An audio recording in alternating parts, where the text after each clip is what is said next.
जीवित परमेश्वर के जलजलाहट के वचन यिर्मयाह भविष्यवक्ता की पुस्तक अध्याय 49। अम्मोनियों के विषय यहोवा यह कहता है, क्या इज़राइल के पुत्र नहीं है? क्या उसका कोई वारिस नहीं रहा? फिर मल्काम क्यों गाद के देश का अधिकारी हुआ और उसकी प्रजा क्यों उसके नगरों में बसने पाई है? यहोवा की यह वाणी है, ऐसे दिन आने वाले हैं कि मैं अम्मोनियों के रब्बा नामक नगर के विरुद्ध युद्ध की ललकार सुनवाऊंगा और वह उजड़कर खंडहर हो जाएगा और उसकी बस्तियां फूंक दी जाएगी। तब जिन लोगों ने इज़राइलियों के देश को अपना लिया है, उनके देश को इज़राइली अपना लेंगे। यहोवा का यही वचन है। हे हेशबोन, हाय हाय कर, क्योंकि आई नगर नाश हो गया। हे रब्बा की बेटियों, चिल्लाओ और कमर में टाट बांधो, छाती पिटती हुई बाड़ों में इधर उधर दौड़ो, क्योंकि मल्काम अपने याजकों और हाकिमों समेत बंधुआई में जाएगा। हे भटकने वाली बेटी, तू अपने देश की तराइयों पर विशेष कर अपने बहुत ही उपजाऊ तराई पर क्यों फूलती है? तू क्यों यह कहकर अपने रखे हुए धन पर भरोसा रखती है? मेरे विरुद्ध कौन चढ़ाई कर सकेगा?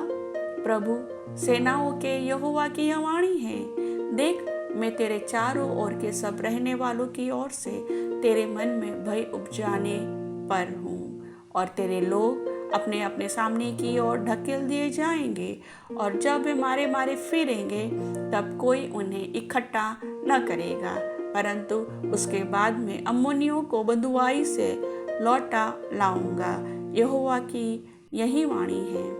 एदोम के विषय सेनाओं का यहोवा यह कहता है, क्या तेमान में अब कुछ बुद्धि नहीं रही? क्या वहाँ के ज्ञानियों की युक्ति निष्फल हो गई?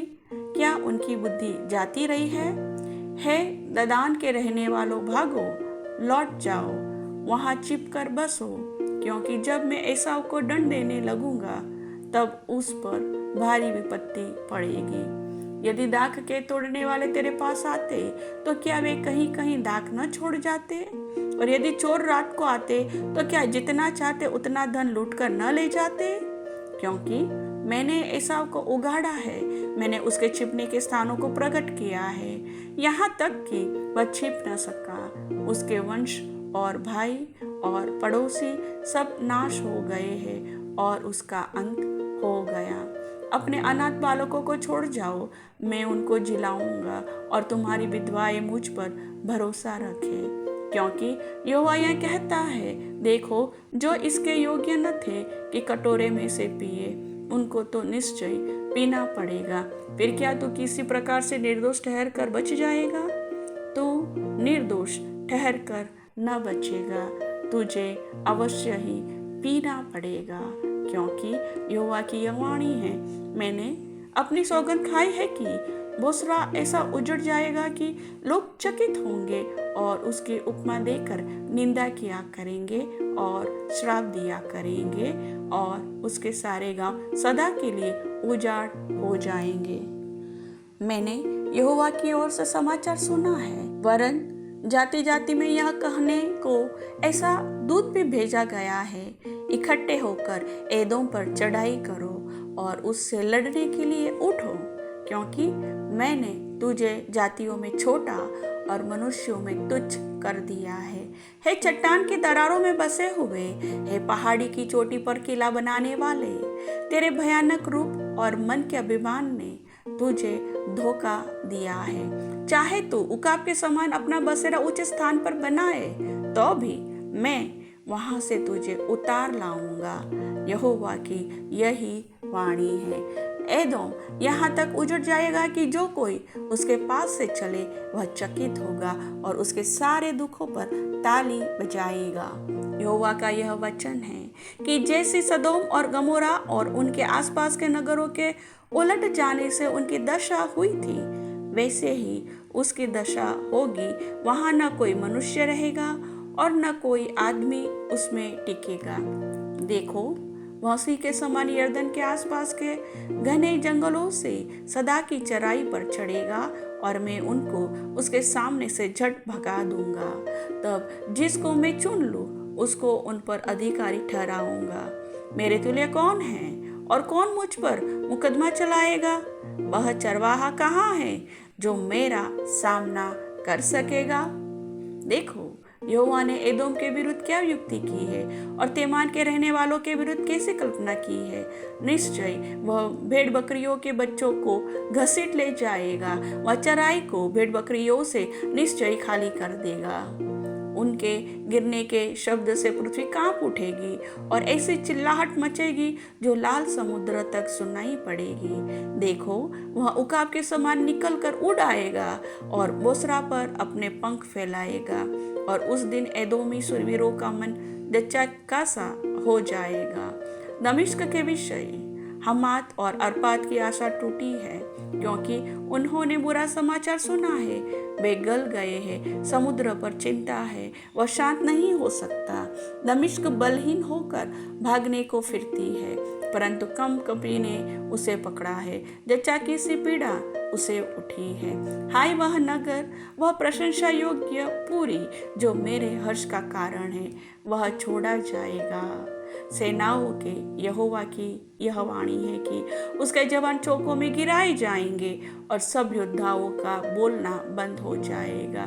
मैं दमिश्क की शहरपनाह में आग लगाऊंगा, जिससे बेन हदद के राजभवन भस्म हो जाएंगे। केदार और हासोर के राज्यों के विषय जिन्हें बाबिल के राजा नबूकदनेस्सर ने मार लिया, यहोवा यह कहता है, उठकर केदार पर चढ़ाई करो, पूरब के लोगों का नाश करो। वे उनके डेरे और भेड़ बकरियां ले जाएंगे, उनके तंबू और सब बर्तन उठाकर ऊँटों को भी हाँक ले जाएंगे, और उन लोगों से पुकार कर कहेंगे, चारों ओर भय ही भय है। यहोवा की यह वाणी है, हे हासोर के रहने वालों, भागो, दूर दूर मारे मारे फिरो, कहीं जाकर छिप के बसो, क्योंकि बाबिल के राजा नबूकदनेस्सर ने तुम्हारे विरुद्ध युक्ति और कल्पना की है। यहोवा की यह वाणी है, उठकर उस चैन से रहने वाली जाति के लोगों पर चढ़ाई करो, जो निडर रहते हैं और बिना किवाड़ और बेड़े के यों ही बसे हुए हैं। उनके ऊंट और अनगिनत गाय बैल और भेड़ बकरियां लूट में जाएगी, क्योंकि मैं उनके गाल के बाल मुंडाने वालों को उड़ाकर सब दिशाओं में तीतर बितर करूंगा और चारों ओर से उन पर विपत्ति लाकर डालूंगा। यहोवा की यह वाणी है। हासोर गिदड़ों का वासस्थान होगा और सदा के लिए उजाड़ हो जाएगा। वहां न कोई मनुष्य रहेगा और न कोई आदमी उसमें टिकेगा। यहूदा के राजा सिदकिय्याह के राज्य के आरंभ में यहोवा का यह वचन यिर्मयाह भविष्यवक्ता के पास एलाम के विषय पहुंचा। सेनाओं का यहोवा यह कहता है, मैं एलाम के धनुष को, जो उनके पराक्रम का मुख्य कारण है, तोड़ूंगा, और मैं आकाश के चारों ओर से वायु बहाकर उन्हें चारों दिशाओं की ओर यहाँ तक तितर बितर करूंगा कि ऐसी कोई जाति न रहेगी जिसमें एलाम भागते हुए न आए। मैं एलाम को उनके शत्रुओं और उनके प्राण के खोजियों के सामने विस्मित करूंगा और उन पर अपना को भड़काकर विपत्ति डालूंगा। और यहोवा की यह वाणी है कि तलवार को उन पर चलवाते चलवाते मैं उनका अंत कर डालूंगा, और मैं एलाम में अपना सिंहासन रख कर उनके राजा और हाकिमों को नाश करूंगा। यहोवा की यही वाणी है।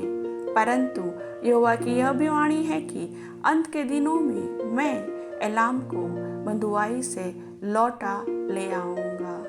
परमेश्वर वचन के सुनने वाले सभी भाई बहनों का आशीष दे। आमीन।